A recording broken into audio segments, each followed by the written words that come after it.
lot easier said than done, especially when you're an intern working 19 shifts a month, 12 hours each, maybe one weekend off. It's hard to find that kind of time to spend with yourself. Recognize your cues, understand your cravings. It's the best way to change some of the habits that we've developed. Remember the golden rule, which essentially summarizes everything else in terms of understanding your cues and cravings. Know that keystone habits exist, both for people individually and as institutions.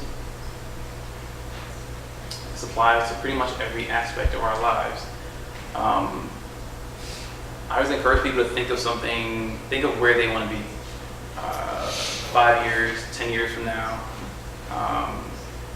and start developing habits now that will help you reach that point. Dr. Silberg is my faculty mentor. He's always kind of preached about having a 5-year plan, a 10-year plan. I don't think I've ever had one, but probably a good advice to take.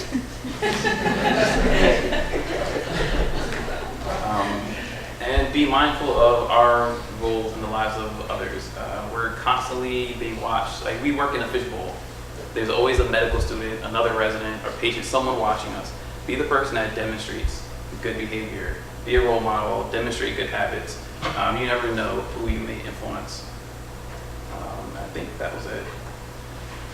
This is a quote from William James. He's went to medical school but never practiced medicine. He's kind of always spent his life fascinated by what makes people do what they do. Ended up going into psychology and wrote the first sort of Bible of psychology called The Principle of Psychology, and became known as the father of American psychology. Actually suffered from depression his whole life, contemplated suicide for months at a time. And that's it.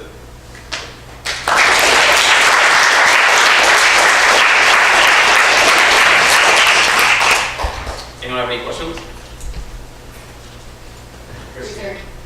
Mike. The habit of starting rounds in the back and exam room 2 instead of 14. Oh my God. What kind of habit is that? One thing to know is Institutional. That's a keystone change. It's a keystone change. If we change that, I think you'll probably see everything. EKGs will start getting done instantly. No one will have to wait for CAT scans. Before everyone runs out,